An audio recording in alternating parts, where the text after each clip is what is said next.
Now we're going to look at the measures of central tendency. Measures of central tendency are mean, median, and mode. Usually range is lumped in with these, but range is actually not a measure of central tendency. And the reason is that measures of central tendency talk about the center of the data. So mean, median, and mode are all talking about the center of the data and where the majority of the data surrounds. And when you're analyzing data and looking at a lot of information, it's useful to have these pieces of information to determine or to describe the whole data set. For example, we look at your mean for your grades. We look at your average and we say, what kind of student are you? We don't look at each individual assignment. We just say, on average, you are a C student. So for mean, as I said, mean is known as the average. To find the mean, you add up all the numbers, you find the sum.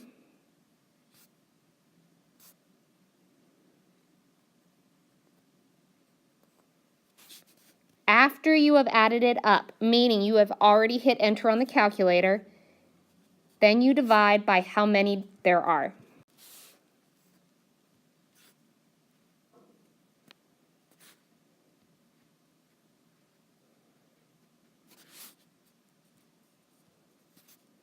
So if you added up 5 numbers, you divide by 5. If you added 6 numbers, you divide by 6, and so on. Median deals with the middle. To find the median, you have to put your numbers in order, and it doesn't matter whether it's least to greatest or greatest to least. You can do either way. And after you've put them in order, you find the middle number.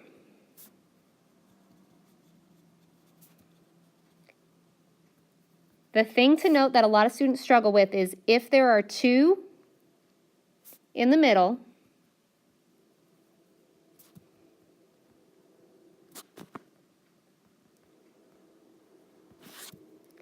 you add them and then divide by 2.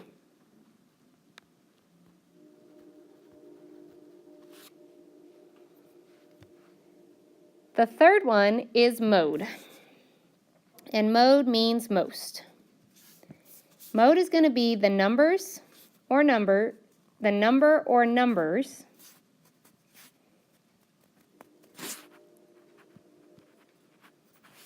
that appear the most.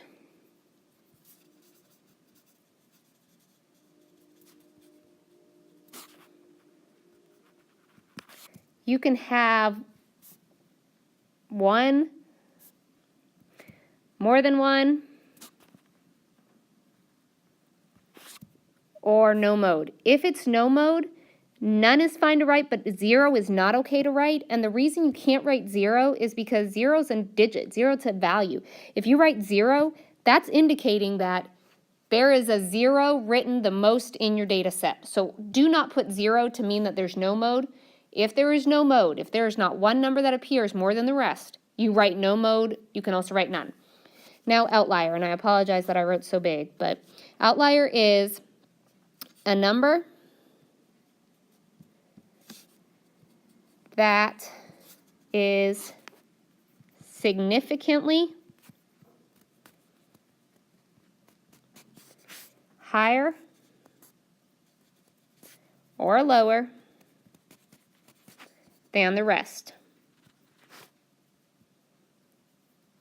So the example that all students tend to enjoy is I say, if I asked you to write down the ages of everybody in your class, including your teacher, obviously my age is going to stand out a little bit more, not a lot more, just a little bit more than the rest of y'all's. Therefore, my age is going to be the outlier.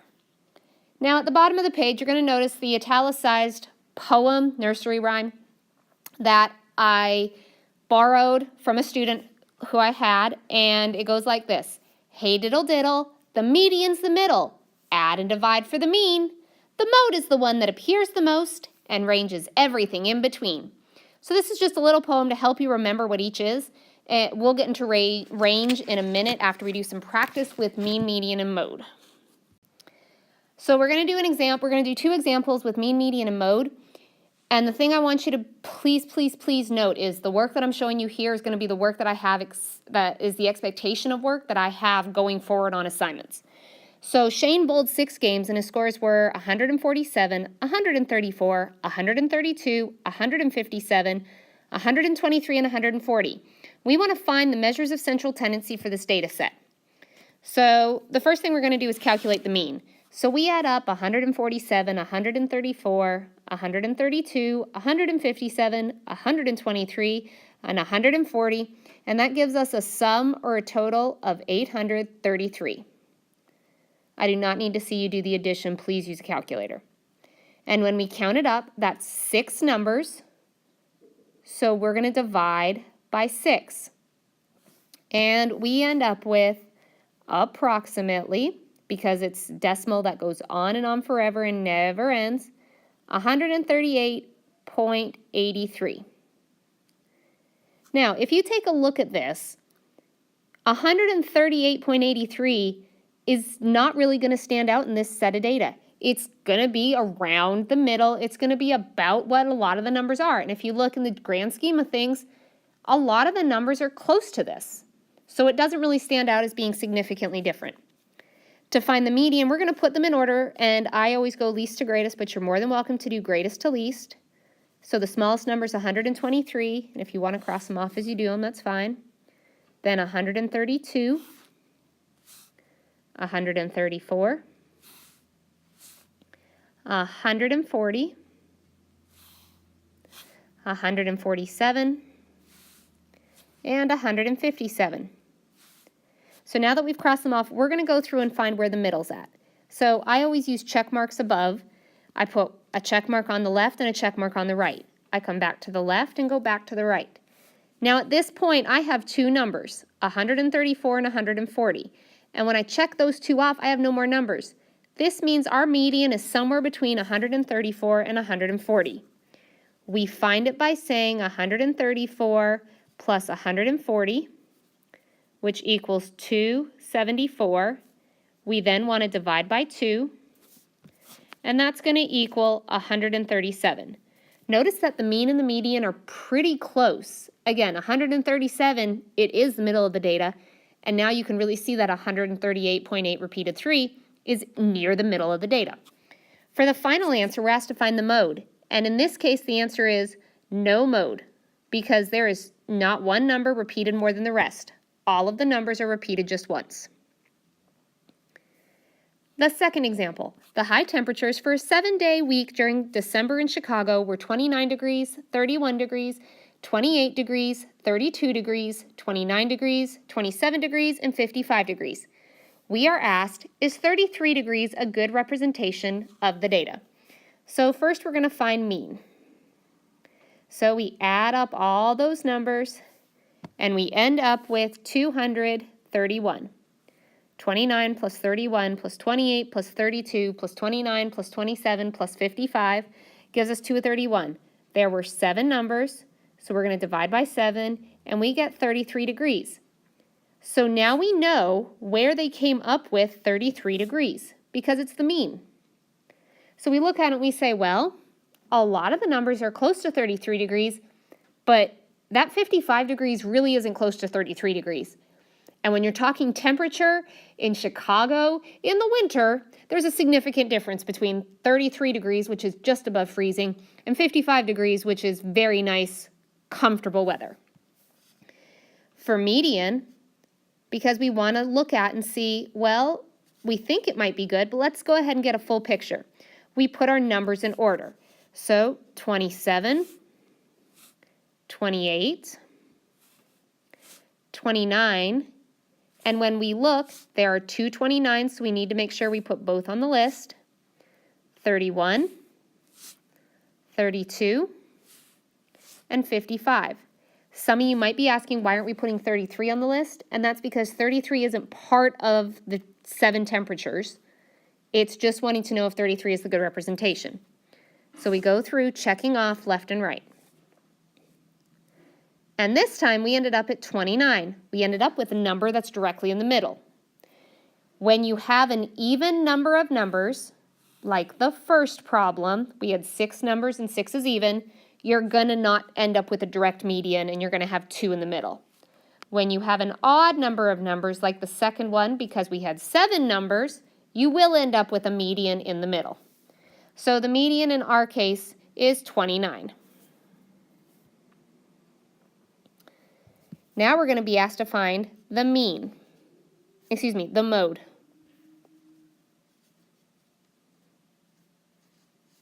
And when we look, we see that 29 is our mode because there's 2 of them. So in the grand scheme of things, we're asked, is 33 degrees a good representation? The answer to this is going to be, it's not a good representation.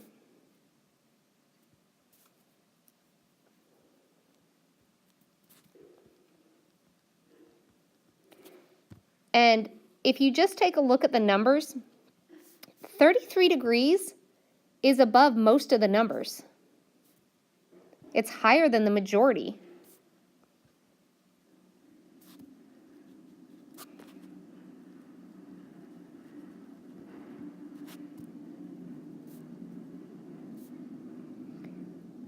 And the reason for this is the outlier of 55 degrees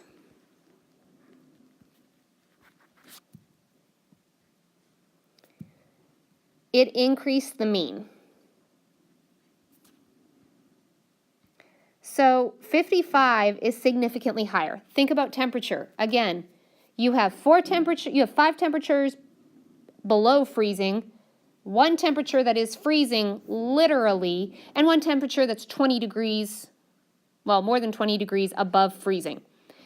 That 55 is going to drastically affect the data. The thing to remember is that anytime you have an outlier, in this case 55, significantly more, anytime you have an outlier, the mean is going to be what's affected. So if you need to make a note of that somewhere in your book, either on page 10 or on the back page or on the cover, just please make note that the outlier will always affect the mean the most.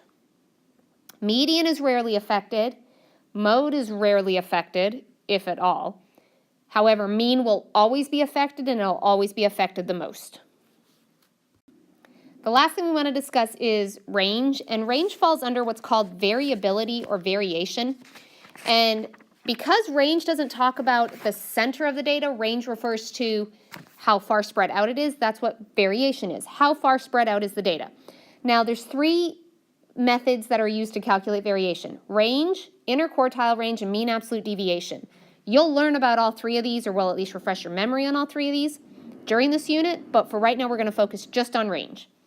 So range is calculated by subtracting the highest value minus the lowest value.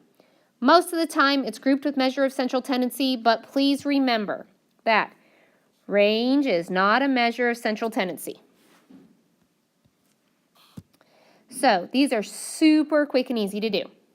The first one says we want to the problems at the bottom say we want to calculate the range for each of the following data sets. The highest number is 7, the lowest number is 3, so we say 7 take away 3, and that gives us 4. Number 2, the highest value is 9. We only need one of them. The lowest value is 2, so we subtract them, and we get 7. The third one, the highest value is positive 8. The lowest value is negative 8. Therefore, we're going to say 8 minus negative 8. And if we want to add the opposite because you want to do it by hand and in your head, totally supportive of that, that becomes 8 plus positive 8, which is going to equal 16. Now, if you didn't want to do that last one in your head and you just wanted to use a calculator, totally fine with that. We use a calculator when we're doing mean, median, mode, range, and everything in this unit.